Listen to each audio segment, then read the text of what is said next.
Salute everyone. You're here with Lawrence D. Adams and my special guest, Brandon Gates. Shout out to you. Shout out to you. This is our untamed installment of the thinking class, the whole thing. This is when, let me say this thinking class is when spirituality and the game combines. You have the thinking class. I have the most celebrated man in Cleveland, Ohio, Brendan Gates. Salute to you, brother. Good to see you. Thank you, Lawrence, man. I sincerely appreciate you, bro. Mom, your son that made it in class. I've definitely made it, so I appreciate you, brother, for having me on, man. That's good, man. I'm so happy to have you on. We just seen each other. Was it last week or the week before last? I think it's a week before last. Shoot, they run together now, but yeah, just Futureland. Yeah, we did. We seen each other. Great questions. Great interview that you and Sam did. It was awesome. But tonight is about you. It's not about any of those things yet, but it's about you. So let me sort of preface or get this conversation going to talk about Brandon Gates. I actually met him a couple years ago, and he was doing the pull up experience. And I said, "Oh, this is interesting." And then they made this claim. I said, "Oh, we the top podcast in Cleveland, Ohio." So I felt some kind of way. I said, "Man, I've been doing podcasts for a long time myself." But I realized he said in Cleveland and abroad. So I was like, "Okay, yeah." And I see the work ethic. I seen the production. I seen when they did. I said, "You know what?" We both said we got to connect. And so I said, I gotta. He invited me on his channel, so I'm gonna make sure I link that inside of this podcast. The episode I did with Phenomenal episode, by the way. Phenomenal. and now I want to return the favor and actually get him onto the thinking class. Brandon, let's start with the beginning. Who is Brandon Gates? If we were to pull back the covers, who is Brandon Gates? That's a great question, Lawrence, man. Brandon Gates. I am a brother. I'm the oldest of four kids. Actually, I'm the only boy. So, being in charge has always been part of my DNA since birth, you could say, right? Um, and with that, I'm born and raised in Cleveland, Ohio. Cleveland runs in my blood deeply. I got a love for Cleveland out this world. That's why I say with them on podcast because like I can't see myself doing this anywhere else but Cleveland because I just have this love for it, right? I've seen the bad, the good, and the between for Cleveland, and to me, there is no better place in the world. To me, that's just me. And also with that, I am a self-made entrepreneur, and I say self-made because there was no tutelage for me. I remember growing up when I graduated high school. Entrepreneurship we thought was for white people, to be honest, right? We thought getting a good job for the city or for a leisure company or whatnot was a great job. You get a job with benefits, you doing it, right? So entrepreneurship was something that came on later in my life when I was going through a divorce, right? And I was trying to rediscover who I was as a man, right? Um, and as of right now, who is Brandon Gates? Brandon Gates is just a man going after what God's called him to do. I uh I now live my life with this notion that I want to leave this earth on empty. Mm. Like there's nothing that if God called me to do, I'm gonna pursue it. And I say that to if anyone knows me, I'm always on go. And I mean that because uh we'll get into it later, but we're almost dying. You learn that every moment is precious. So there's nothing that I will not saying will not, but it's nothing that I won't pursue that God's called me. That's awesome. So let's just take a step back and let's go into little Brandon. What was going through your mind as a child growing up? And because we want to give the transformation story from where you were to where you are now, but we want to get that. We want to talk about who that little boy Brandon. We talked about the story before, but I think people need to hear your story because they don't know what Yeah. you went through and what you experience. So who was that little boy? How was he in school? How was he in playing? How was he in his imagination? So talk about the little boy, the Brandon that you were. Well, going back to being the oldest, unfortunately, my parents divorced when I was real young. They divorced when I was in third grade, and at that moment, literally, my mom told me, "You the man in the house." So being told you the man in the house and being and having to enact that, I had to grow up real fast. That means sometimes my mom had to leave me and my sisters, and I'm 11, 10, watching three other kids. And back then, there was no saying no. So I learned real fast what it meant to actually be responsible for other people and actually be in charge and be in leadership, right? And I pretty much took that not only just at home in school and church. It didn't matter where I was at, Lawrence, man. I would try to be in the background or I'd try to be off to the side and somehow I Yeah, would make myself into the lead. Someone would say, Brandon's leader. I'm like, what? Why me? Right. right. And I later found out why that was because, God, he enabled me to just be able to um, have the strength to be a leader. And everyone thinks leadership is just the one who's in the forefront. No, leadership means actually doing the work, having the weight of all those around you depending on you, and carrying out the mission at hand. I understood at a very young age, and it's been like that ever since, man. It's been like that since high school. High school, same thing.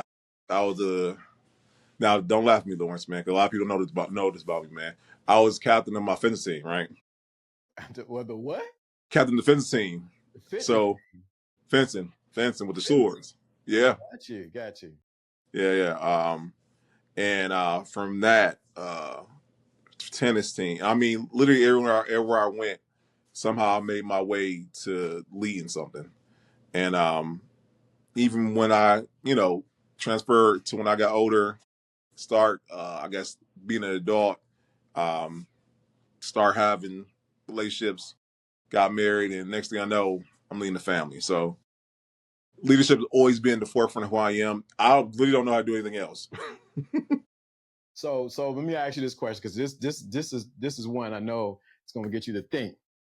When you was a little boy, what was the thing that you most feared? When I was a little boy, the thing I feared most, was being alone. That's good. Yeah. Um, Being in a household full of people, you get used to being around people. And I guess at one point in my life, there was a point where being alone felt foreign, right? But now, as I've grown into a man, it's like I welcome it now. I've known how to be by myself. But back then, no, I had to have someone around because it was so foreign. And it goes back to so thank God for therapy. Thank God for therapy. I found out, abandonment, man, it's a real thing. My father leaving, when my parents got divorced, and him not being around, it did something to me, and it made me think, okay, if you with me, if I'm with you, right? And I stuck to you, it's the whole attachment thing, right?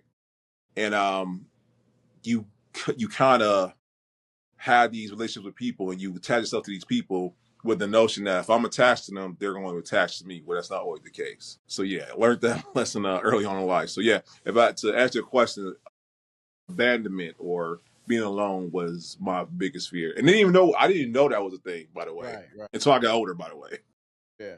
It takes time to mutter do through the layers of things that we have inside of us and actually face them and say, hey, you know yeah. what? That's me. And so yeah, so when you was a little boy, what was your if you could have been a superhero, what superhero would you be? Ooh. Uh, you know what's so funny? Batman, and Why everyone like Batman? Bat Why Batman? Batman. Because Batman, one, he didn't have any powers, right? Mhm. But his mind was his power. He had contingencies. He had plans. He basically, you gave him enough prep time, he can take on anybody. And I always thought that about them because you know at that time of life, you see all these adults around you and no one has a plan. Well, I learned in life you have a plan. Right. That's why Batman to this day is still my favorite character, man. And if I could be one superhero, it would be Batman. That's awesome. I think a lot of times we don't think about that. Our inner child, what superhero that we really resonate with. And I had to think about mine. I think it was Spider-Man, of course, at the time, Mm-hmm. my age, right? It was Superman. And I remember going to my aunt's graduation picnic, and they said, "Who are you?" And I was on top of a tree, and I said, "What I'm." I had on the had on, I don't forget what I had on, but I jumped out the tree and I said, "I'm Superman." And I had a garbage bag. That's what it was, tied onto my neck. And I jumped out the tree. I was like, man, I hope but they was like, you something else. And that was back in 1978, actually. So yes, Mm. that's how long ago that was. But yeah, but I'm glad you shared that because I think a lot of people need to tap into that. What superhero do you really resonate with? So now let's get to some nuts and bolts. You graduated school, and then before school, you like girls, you seeing this girl, you Yeah. see that girl, she's cute, that cute. Bam, something happened. Yeah. Yeah. Tell them what happened. Yeah. So you know what? I got two sons, man. And my oldest son, he is 14 going to 15. Uh I wish someone would have told me control your lust early on in life, right? Yeah. Cause no, it's real, man. Yeah, It's yeah, real. yeah. Yeah, man. I had thanks to Fencer, I had a scholarship to go to John Kell, right? Wow. But I'm like, you know what? I'm gonna take a gap year. I'm gonna take that year off between high school and college, right? So at that time in my life, I had this girlfriend, and I'm thinking I'm in love. And at that time, I literally, so it's funny. I was going to wait until I got married to have sex, right? So I waited all the way up until I graduated high school and everything, man. Waited, and then I met this girl, and I'm like, I'll marry her. So if we have sex early, maybe, it all works out in God's eyes. No. so, so yeah, so then she gets pregnant. I'm 19. Yeah, and when you think about, anybody watching this who's a young man at 19, what do you all know? I got Lawrence. I'm gonna find this picture. I'm gonna send it to you. But it's a picture of me holding my daughter, and the actual fear you see in my eyes is like it's crazy because I'm like I'm responsible for this other person, this other being, and I barely know what life is. What life is at 19, 20. I'm sorry, I literally just turned 20 after she was born. Right. Yeah, man. I had to grow real fast. I literally had to grow really, really fast. And I wanted to go back to college. I eventually went to college later on in life, but at that time it was like I'm supposed for this person. I'm supposed for make sure she has what she needs. So everything has to go to the back burner to make sure she's okay. Man, that's Uh, yeah. I'm telling you, man. Being in that position at 19, you just now smelling yourself, and yeah, you just now figure out what life. You think you know what life is, and you really don't. exactly. And so how did you even navigate that, man? At 19. Man, listen, shout out to the older men in my life. My dad was just like, that's your child. You take care of your child. That's the only thing he told me, right? But I thank God for the men I was working with at my job. At that time, I'm working at JCPenney, right? Mhm. And shout out to Richard. Richard, he passed away a couple years back. But he spoke so much life into me back then because he had gone through the same thing I've gone through at a young age, right? So he kind of seen himself in me. And he gave me all this advice like, all right, listen, young man, you gotta do this, you gotta do that. You gotta not don't sell your money up, do this. Listen, buy you a car, because that time I didn't have a car. I was riding on the bus, right? And before my daughter got here, he's the one who advised me, save my money up, buy a car. I got the car before she was born. I had a way to get her two and four where I needed to go. It was little things that he was instilling in me that he didn't even know at that moment I needed in my life. That to him is probably just common sense, but to me it was everything. Right. Yeah, and you know what? I'm glad you said that because now that we're at a older age, it is important that we give back to younger men. And then you have a son, or you have two sons that you now have opportunity to pour in them so they don't go through the same tests and trials that you've gone through, but that you Mm-hmm. can actually get them to go a little further. So I mean, man, that's so you end up getting a child, or getting a young lady pregnant, you end up having a child, and you working at JC Penney's. What was going through your mind, man? I'm telling you, that had to be tough. It was tough. It definitely was. And, and like any man, I'm thinking, I'm dealing with my own trauma. Because I'm like, you know what? I had this child. I want to make it work. This young lady, we're gonna be a family. We're gonna, this, that, and the other. That did not happen. Unfortunately, it did not happen. And now I'm navigating, trying to take care of my daughter outside of the home. And then I met another young lady. We get married. I'm 22 at the time.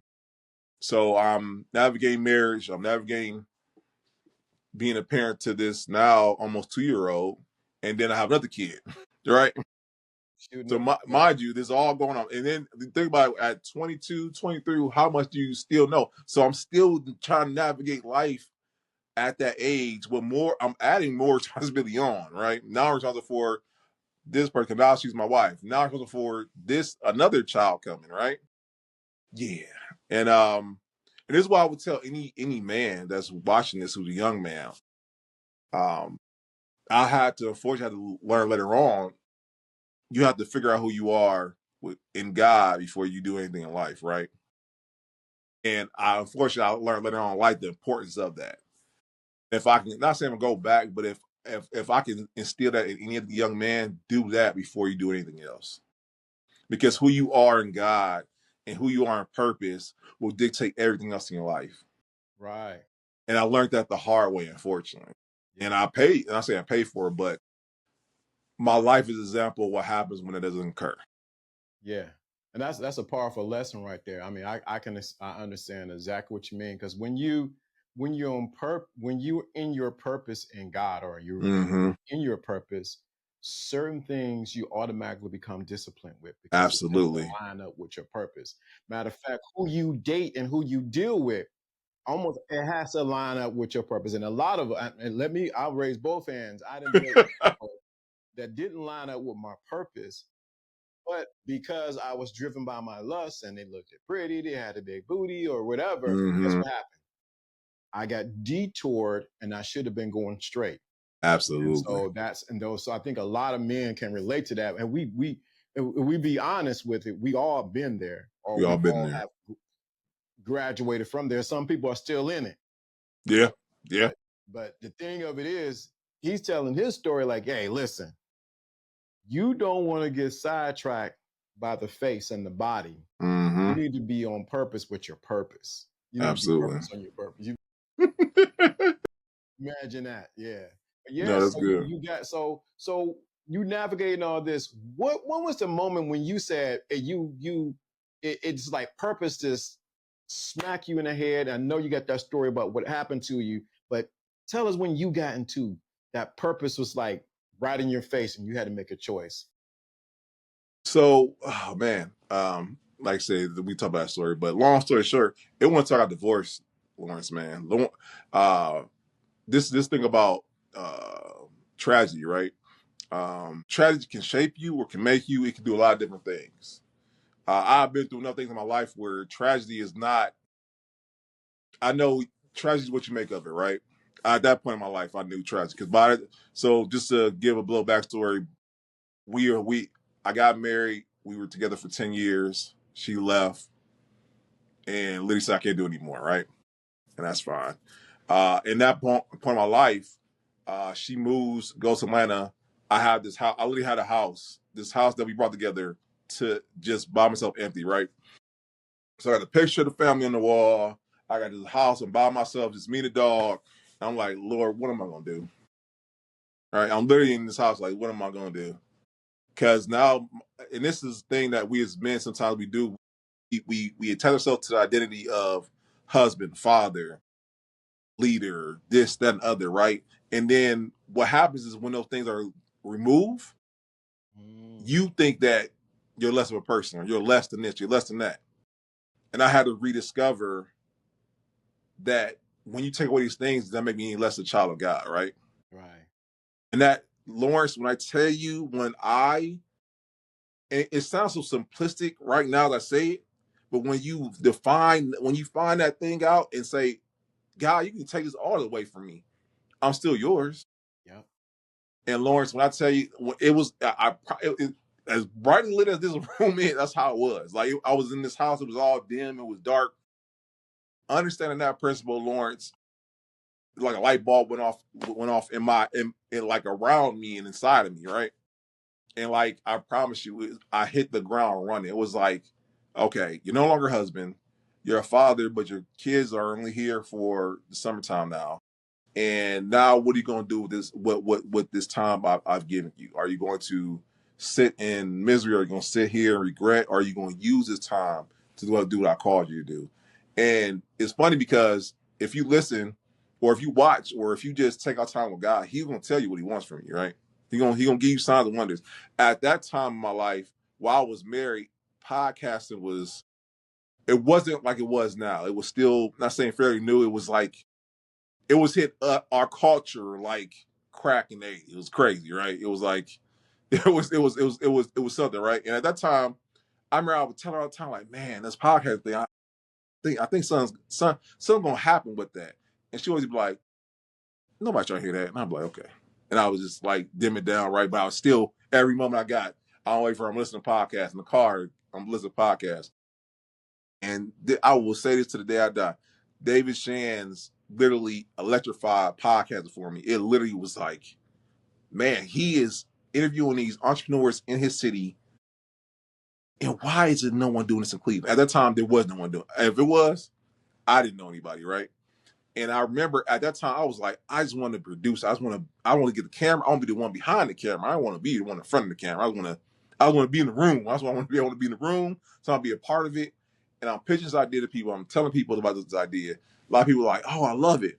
But no one was gravitating to it. No one at the time was like, no one was rocking with it. It was like, oh, that's great, Brandon. That's real good. And I was like, okay, all right. And man, I will forever be grateful to Marquita Eddie and my man Lavelle, because they heard the idea. They was like, let's do it. And I never forget episode 1. Shout out to my girl Genova Hill, my friend for life. At that time, she was a yoga instructor and went to her studio. Lawrence, we got to show the footage of the first time we did this or whatnot. It was like that, but it was a lot Yeah. worse, right? All right. Audio was terrible, lighting was terrible, angle was off. It was lopsided doing this thing, right? But from that first episode, something just electrified all of us. And shoot, so 106. I'm sorry, 306 now. 306 now. Yeah. So I said all that to say is that from tragedy came triumph.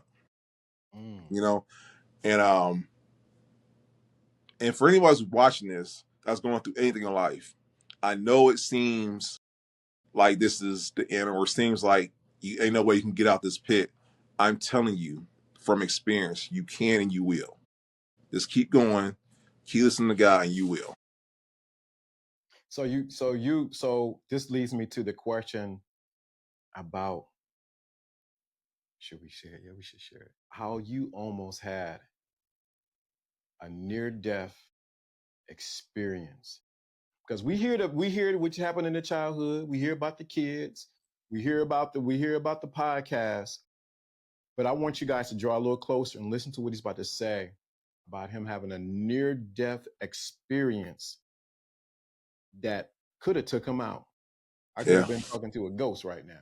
yeah, yeah. No. The ghost of Brandon Gates. You know, it's so funny because in therapy, my therapist, she said I meant light of the situation because I do. It's my way of coping with it all, right? And I'll make jokes of it or whatnot. But like looking back now and thinking about the gravity of it all, it's serious stuff. So going back to my being married, we were in year 3 at this time. My ex-wife, she had just had my daughter, and then she was pregnant with my son, Israel. Right, so they're 9 months apart. So uh, they're 9 months apart. Israel is 2, so that means Naya is 3. At that time, she was working part time. I just got promoted to store manager, so I'm working 60 hours a week. I'm working crazy hours, Lawrence. Man, I'm at this time I'm 23. I'm 24, 25 Mm-hmm. at this time. So I'm one of the youngest store managers my region ever had. So I got a chip on my shoulder. I got something to prove. I'm making sure my store is tip top shape. Long story short, so I'm putting in long hours. So mind you, she's with the kids, so she's spending time with the kids, but it's getting to her. Fully understandable. put in the hours. So at the time, my store had just got robbed, and the manager, she wasn't from Cleveland. She was from out of town. Only person she knew from here was her boyfriend, right? So long story short, she returned back to work, but she was kind of scared of being in the store by herself. Um, I got off work, and mind you, I stay like 15 minutes away from my store. So I got home. I said, "Hey, listen, I got to go back to the store. So and so about to close up. Uh, I want to be there to make sure she gets there properly. You know, you could be in the car. We have the kids. You know, it'd be real fast. It won't be that big of a deal." I don't argue, Lawrence. I don't. Right. So she's arguing. She's like, "Why we gotta go back up there? This and that." She's making it to this big thing. She's turning like, "Why are you doing this for this young lady?" All this stuff. I'm trying to explain to her, I'm the store manager. It's my responsibility. I feel I'm responsible for this young lady and her safety. Unfortunately, her boyfriend can't come up there, but you can come with me if you don't feel comfortable. We can, work this out, right? She won't hear that. Mm-mm. So I don't argue. Man, let me keep saying it. I don't yell. I don't do none of that, man. It's not in my nature. So I was like, you know what? I'm gonna leave. I leave. I get my hair cut because the barbershop wasn't that far away. I called my barber like, hey man, you know what? I need supposed to steam off. You can cut my hair real quick. I need to do it anyway, right? Right. Get my hair cut. Come back. Oh, so you got your hair cut for so and so, right? I'm like, okay. So I came with this one. I'm trying to eat, she's still going on and on. So I'm like, you know what? Forget it. I'll just go there now. I'll just go there early. So the way my kitchen was set up is that to get to the side door, you have to go to the kitchen. So she gets me in the kitchen. She's like, you ain't going nowhere. I'm like, man, man, listen, I'm about to go. There's a knife. She was doing something nice. It's a knife right by where I was trying to leave at. She said, you're not going anywhere. She puts the knife to my chest. I'm like, man, you ain't about to do nothing with that knife. And this is why it's not funny, but I'm like, you ain't about to do nothing with the knife. Calling her out on it. She takes the knife, Lawrence, sticks it in once, all right? And I probably can't show you my test, but right here, I can tell you, it's right here. I can feel the scar to this day. She takes it out, puts it back in, right next to this mark right here. I can feel it right here. Puts it back in. And this is the crazy part about it. So I know I'm stabbed. The jacket I have on, it was like a horror movie. I'm literally trying to get from where I'm at to the car to. I know I've seen the blood fill up on my jacket. I'm watching what was a white jacket just fill up with blood. All Mm. right. So I'm trying to get to the car, and as I get to the car, I pass out. Oh my God. Yeah. So the story goes that I don't know how she did it, but she picks me up, puts me in the car, takes me to the hospital. Now, I don't know a lot of people who watch your program, but there's different hospitals. There's different levels to the trauma they can handle at each hospital, right? So the hospital that she took me to was not one that was a trauma one. So they take me, and unfortunately, by this time I lost all the blood, and now the blood is filling my lungs. So I don't know the instrument, but it's the instrument they use to they put inside of you to relieve the lungs from some of the blood or whatever so you can breathe. Mm-hmm. Because it's not a level one trauma. They weren't used to that type of procedure. They put it in wrong. So now I'm bleeding from right here. I'm bleeding from right here. So they had to light flight me from Euclid Hospital, Lawrence, to Metro One. I died on the way there. Whoa, whoa, whoa, whoa, whoa, whoa. Hold. I'm sorry. You what? Yeah, I died on a helicopter ride from Euclid Hospital to Metro Hospital. I died. That's the first time I died. Right? They resuscitate me. They got me back. Right? So I get to Metro, they have to do a mercy procedure right there because obviously now when it's gotten to the point to where now I have to because where she stabbed me at was I think it was an artery or something like that. So I'm hemorrhaging really bad. So when I'm doing a procedure, uh I died operating table again. And the Jesus. reason why I know it is because when I woke up, so mind you, when this happened, Lawrence, it was October 27th before Halloween. When I woke up 5 days later. It was at Halloween. So Wow. I'm waking up in the hospital. I'm like, where am I? First, when I woke up, I have all the tubes in me. I got a breathalyzer. So I woke up. You know, in the movies when you wake up Yeah, and you see the yeah, person yeah. try. I literally did that. I'm trying to take the tube in my mouth, take the things off my nose because I don't know where I'm at. The last thing I remember, I was in my kitchen. Right, right. And I remember when the doctors came in, they got me to calm down. They got in, the doctor's like, you have very, I remember, never forget, like yesterday, he said, young man, you have a very strong heart. Mm. Um, Long story short, I, I'm in the hospital. I'm in the hospital for literally 5 weeks, Lawrence, man. And those 5 weeks, man, this is what they, so anyone who's been through a traumatic surgery, this is what they don't tell you. Your body goes through shock. All right. So while this is happening, my body at that time, I didn't know how to walk. I don't know how to explain it, but I really had to, in those 5 weeks, I had to learn how to walk again because my body had went through so much trauma through that surgery and through everything that occurred that I had to learn how to walk again. And then at that time, I couldn't lift more than, I think it was, what, 20 pounds. Getting up, everything was hard to do. Getting up, breathing. Think about, and then so I don't know if y'all can see this. Let's see if y'all can see it. So mind you, I got this scar from right here, top of my chest, to down to my stomach. So they had to go in. Right now, as we speak, I have wiring across my chest because they had to wire my chest back up. So right now, yeah, yeah. So if I touch my chest, I got this wire in my chest. Long story short, the whole thing is shortening my lifespan, but I'm grateful to God I'm still here. Mm. Right, I'm still here, and I say all I have to say is that God is good. What happened from that, right? I realized some of the things that when you don't know who a person is, because mind you, when we got married, I didn't know she had been through abuse. She had been through abandonment. She had been through all these things that when these things are occurring, all coming together at one time, went to the whole nother level to escalate to where it went to, right? And no, it's no excuse for it, by the way. I would never excuse it. But I didn't know basically who I was dealing with, right? In that moment. I didn't know that you have violent tendency. I didn't know. And it's funny because they're like, you were married to her. Yeah, I was married to her, but I didn't know who she was. Mm. And I didn't know what her response was to certain things until it happened. Mm. So let that be a lesson to anyone. Like if you're married to somebody, you know, get to know them. I know that sounds so not even cliche, it sounds very simple, but you don't know who a person is until a certain situation arises. And I didn't know, I'm thinking, okay, you ain't about to do that knife. You know what I'm saying? Like, I'm literally like, you know how to do that knife. Put it down. She did something with that knife, all right. But like I said, long story short, I'm glad to still be here. And from that experience, people don't, you know how you church you say you don't look like you've been through. No one knows unless I tell them, you know. They don't. And like I have a demeanor where you don't think, oh, Brett. When I tell people this, they're literally shocked. They're like, "You went through all that?"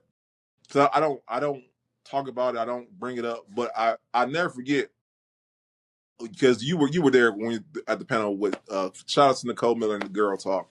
And I remember I was talking to Nicole about. She's like, "Brand, you need to tell the story." Because before by the way, Lauren, I've never told the story by the way. Mm. Because like as a man, how do you talk to other men or people about you hear like, man, I would took a knife and did some kung fu stuff. I would have backed out. Like, brother, first of all, you don't know what you're gonna do in this situation until it happens. But then two, I'm not thinking my life is being threatened in that moment. I didn't. I didn't think it was in danger, right? But how do you talk about these things around men? Because you got to have this bravado of no one gonna put a knife on me, like. So I remember having the conversation with Nicole. She was like, Brandon, you need to share a story. And I was like, Nicole, I don't feel comfortable sharing the story. She was like, Brandon, you'll be surprised how many men are going through what you're going through in that similar manner. And you'll know how many men you'll help free with that story. And I'm like, okay, you know what?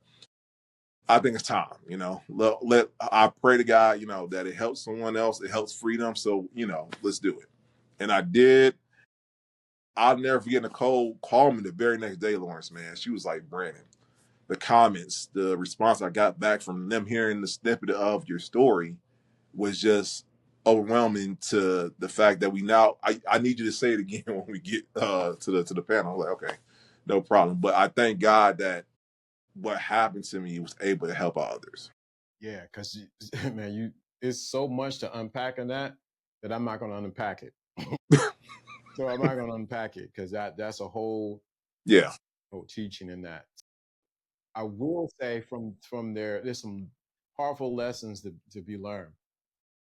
And I've been saying this for the longest. Always vet who you're going to be with absolutely. thoroughly, in season, out of season, Out of season. anger, Oof. sadness, glad, money, no money. Mm-hmm. Vet who you with, and most of all, you gotta vet who you sleep with. Yeah, Because a lot of times we can get caught up on the extracurricular activities, and it causes yeah, to blind us to what's how she really is, and we miss every red flag, and we're trying to go to every yeah. down, next down, next down, next down, and realize there's flags on the field, and you just keep playing. You got to know when to walk off. Mm-hmm. And I think a lot Absolutely. of men, and just talk about this because you said it. Men need to talk about, it's a lot of men, and in particular black men, who have gone through domestic violence and don't talk about it because of shame, guilt, and feeling like no one will understand, or my masculine card is going to be thrown out the window. Yeah, No, I know of a lot of men who have experienced women putting their hands on them, and it may not be putting the hands on it. It could be emotionally, yeah, it could be verbally doing those things, and they don't talk about it. So they live in a silo and say, you know what, I'm not gonna share it because my masculinity, I ain't sharing nothing. I got, like you said, yeah. I gotta, men gotta, I gotta make sure I'm good. If a man begin to share his story, first of all, it frees him, but it Mm-hmm. frees all the other men around him. Because first of all, man, I can say it because I've been there.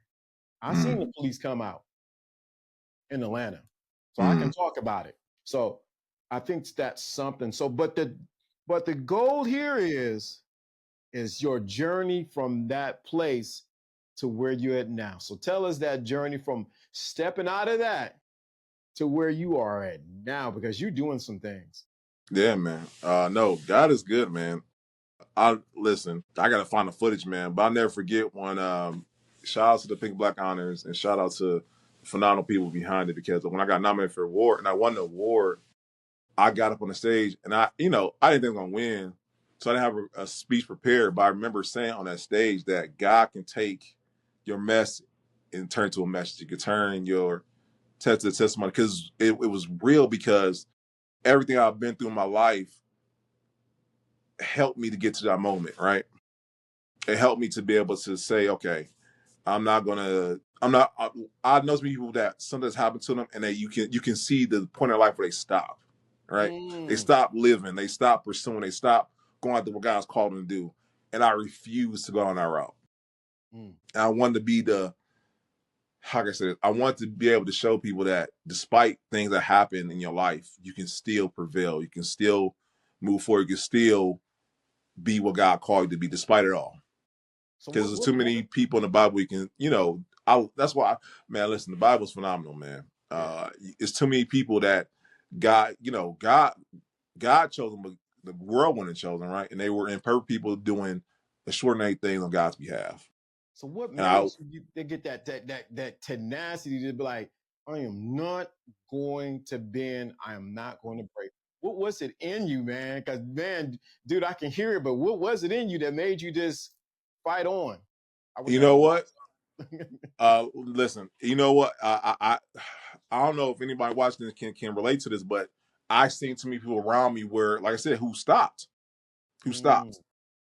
And I'm not gonna say that. I'm not gonna say put anybody down because unfortunately that's a journey to hopefully come out of. But I've seen it around me. Some people I knew got divorced, and after they got divorced, they were still relegating to their to their marriage, like still sending regret. I said, no, not me. And I know people who, they lost finance. They were like, I'm gonna stay broke forever. Not me. I seen people who, it was like it was the people around, seeing that was enough for me. I was like, nope, mm-mm. I know it's more in store for me. I know God got something more He wants me to do. Excuse me. And listen, I hit the ground running, man. Literally, I got divorced. I got divorced. excuse me, in 2021. No, sorry, I got divorced in 2020. Literally, I took my real estate test in February. I got my real estate license in February 2021. I started a podcast in September 2021. And listen, I hit the ground running, man. I started selling houses. I was still working full time. I was still doing a podcast. And then at that time, I was, man, I think at that time I brought some vending machine. I was doing everything once, man. Cause like this is my thing. Like at that time, like I said, she left, so the kids weren't here in the city. So I was just by myself, man. I was like, what am I gonna do this time? Am I make the most of it? Am I gonna sit here every girl? I'm gonna make some most time I have and maximize it, right?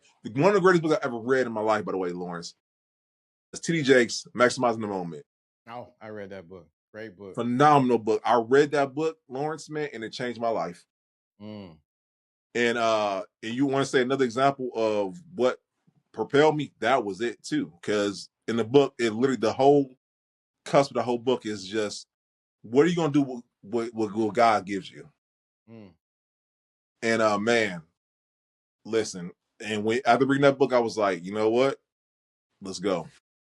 And I haven't looked back since, Lawrence, man. So let's talk. I'm Go ahead. sorry. Go ahead. Go ahead. Go ahead. No, Go no, ahead. no, no. You And got it. listen, You going. I love it. listen, and if you look at, and I'm not saying look at my life, but I want my life to be an example to where God can take you, because, like, man, I mean, from the podcast to where He has taken the podcast, because like we done done events, we've been to Atlanta, we done been to podcasts, and we've been in rooms we weren't supposed, not saying we're supposed to be in, but the doors been open for us tremendously through this quote unquote podcast. But it's more than a podcast for me. It's like more like a movement, Lawrence, man. It's like a movement. Because the I, podcast is grouped in this idea that we as a, how can I say, as a collaboration can do many things, and we have. And I love the team we have, and I love the network that we have. The network we have is phenomenal, man. Like, it's so many great people here in the city of Cleveland, from creatives to entrepreneurs. And it's like I could literally call somebody today, and I'm like, hey man, I want to have an event that is going to, you know, have entrepreneurs, and I know who to call now because we had them on the podcast. And I thank God, because how people on the podcast, I get a chance to talk to us, meet with us, and get a chance to get a feel for us. And I'm thankful for the relationships that we developed since having the podcast, man, because it's been phenomenal, man. that's interesting because you what you did was you did it. You talking about biblical? You did a biblical principle. You know what the Mm, let me say this biblical principle that you did. What you did was you offered a place for entrepreneurs to share their story. So it was the seed. Now you went through the time and you're reaping a harvest from that. mm, So you offer a place for entrepreneurs to come in, share their story. You listen, you recorded it, and you got it out there. You became a place. You said a movement that you started, but now in between that time, from first episode to the 300 to where you at now, it's now your harvest time. So you say mm, you can make a phone call and this happens. It's because of the what you sown into others. You gave people an opportunity to speak that didn't have a voice. mm. Now, now the thing of it is, what happening with us a lot of time, we love to give in part, but we forget about is seed time harvest receiving. Wow. You open up to receive what's before you and the responsibility of receiving. Yeah. Wow. Wow. I didn't think about that, Lauren. But that's that's a great subject right there. Mm-hmm. Because like I find myself nowadays, it's hard to receive. Let's say it like that, man. I said it on when we had girl talk, and I said it to Sonora. I seen it the other day. I was talking to her, and I said one of my lowest points in life was after I won the award, because I didn't think I didn't believe I deserved it. I thought it was other people who deserved it more than I did. And it's like it's not like your own hubris, right? You're not like, oh, I deserve the work because I'm me or whatnot. If you do the work and God has given you the strength and the willpower to do what He's called you to do, receive it. And Receive. thank God for therapy, because once again I had to realize, like, I'm worthy to receive these things. I'm worthy to be able to receive. And I think we as men sometimes we miss that part. We know how to grind, work, do this, but we don't know how to receive. Woo, stay right there. Stay right there. Got me talking loud. I know they could be like, what are you talking about? But stay right there. A lot of men, I've said this before, they know how to give, but they don't know how to receive because you really don't know what they want. Oh, yeah, yeah. Whew. They don't know what they want. And so what happens is they get depleted and don't know why because they have not we talking, I'm gonna say it like this, because now they have not trained others around them on how to give to them. Mm, You haven't shown others this is what I need to replenish me. yeah. And what happened is we think, no, I ain't gonna do that. Ain't the man thing to do. No, you need to share it. You need to share others. No, this is what I need to replenish me. This is what I Mm, need to receive. And you need to be specific. Certain things right now, if you give me a bowl of eggs, I'm not gonna take it because I don't like ooh. eggs all like that. But if Mm-hmm. you give me my mother's, she got some what kind of pie is that? Some sweet potato pie? Yeah, Mm-hmm. I'm about to receive. I'm about to receive that. Yeah. So a lot of men, you're saying that good, but we know how to give, but we don't know how to receive. Yeah.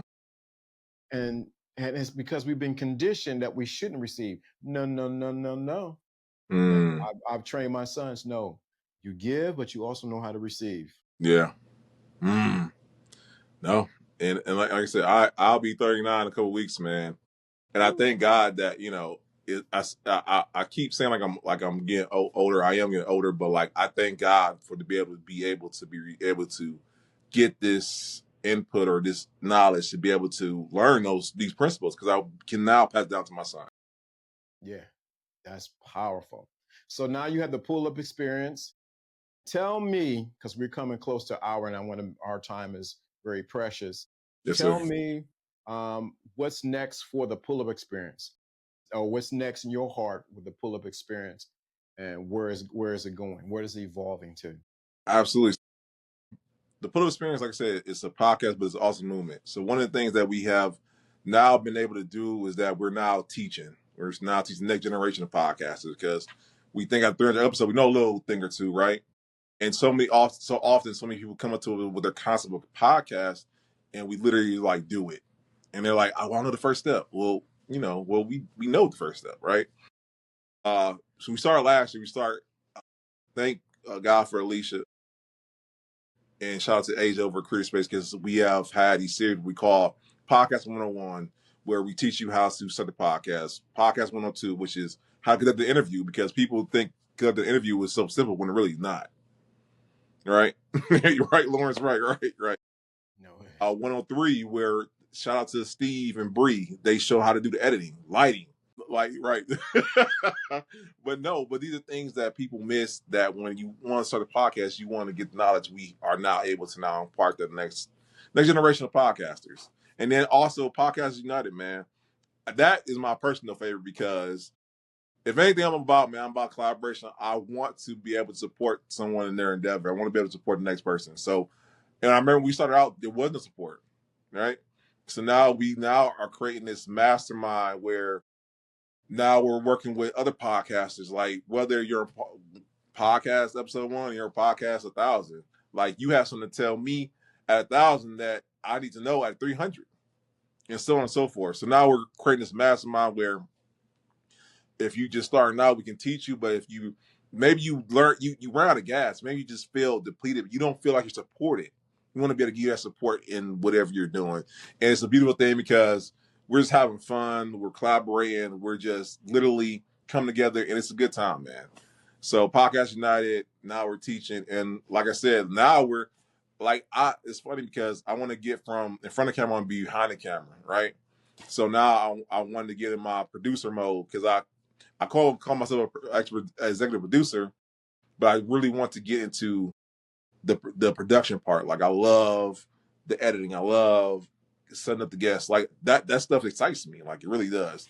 So I want to be able to produce other podcasts. So that's the next step also. So I have two more questions, and then we're going to. What's next for Brandon? Mm. That's a great question. You know what? And I know it's cliche to say, and I think I said this last time. Like, I want to do everything God has called me to do. I've gotten to this point in my life where if I say I have a plan, I like you have a plan, but then there's God's plan. I know it's a cliche to say, right? But at this point in my life, it's like I want to go with God's plan because God's plan is so much better than what I could ever imagine, right? So the plan that I have are like sidestep to what God has for me. And as of right now, I feel like God has me in this podcasting lane. Like I'm really trying to transition out of working full time. Like I work full time still, by the way. So shout out to anybody who's an entrepreneur because don't let social media teach you or show you that you cannot be an entrepreneur and still work full time because I still do both, right? And I would love it if I can go into the podcast run full time. So I that's really one of the things I'm working on to where the money I'm making from podcasting can oversee the money I'm making full time, right?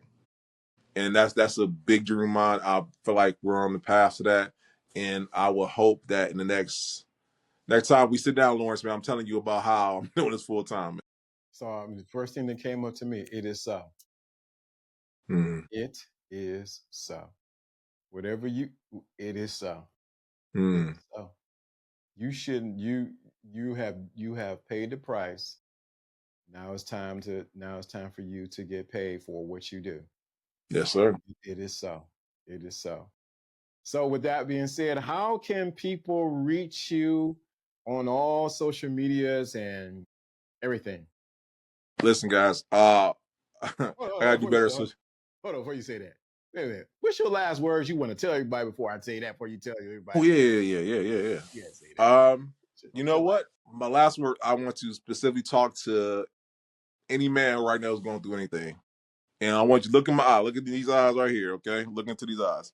I'm a man who has literally whatever you think of, I've been through. I've been broke. I've been literally stabbed. I've been left for dead, you know.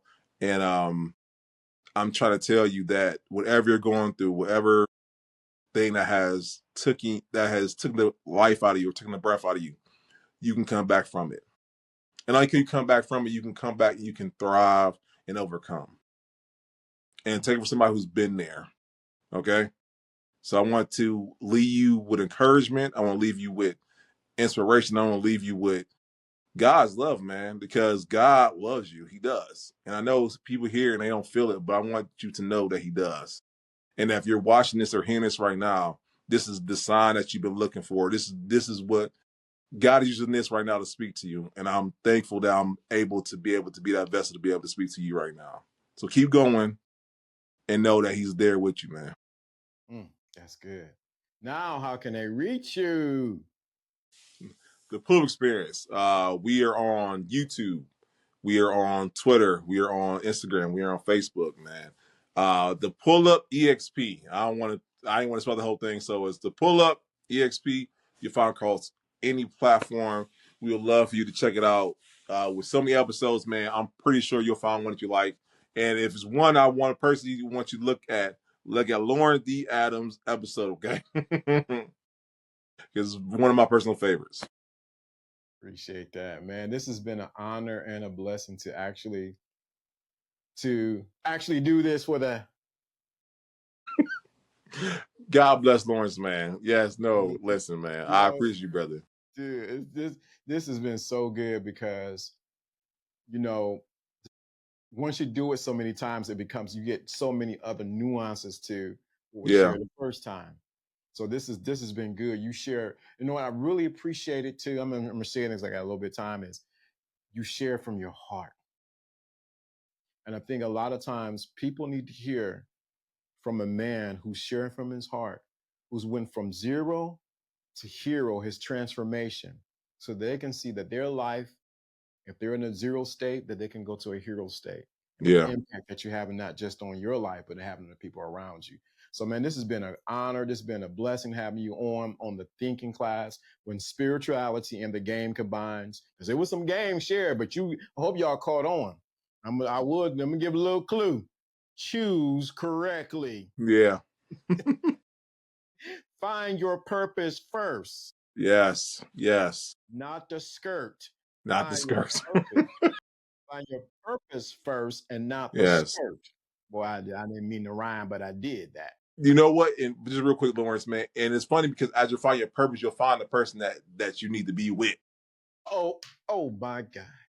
That's the part that I want to emphasize on that too, because it's funny because as I was working on my purpose, I'm the person I'm supposed to be with. And it's funny because so many I bring up with women because they would say, "Oh, Brady, you got enough time for me? You got time for the podcast?" Nope, you ain't the one for me. And the right woman will add to you. She won't take away from you. Ooh. Yeah, Mm. so I'm gonna add that in there. That's some good game right there. When you find your purpose, she comes along. Yeah, Many men are trying to find their purpose in between a woman's legs and not in their head or in their heart or in their spirit. yeah, Always go wrong when you do that. You go the opposite way. always. Always. I got a t-shirt parade down Superior, Euclid, Chester, Carnegie, you name it. I know I'll be the person leading it. I was, dude, this is a good game right there. Choose your purpose first before you chase the skirt. Mm, No, let me say that correctly. Choose the purpose first and not the skirt. mm-hmm. That right there is a clickable moment right there. Absolutely. So, with that being said, this is a thinking class. This is when spirituality and the game combines. You have the thinking class, and let me get my music right because I think I got the music. This is it. There it is. That's good music. And we are now stay on, Brandon, so I can cut the cameras off.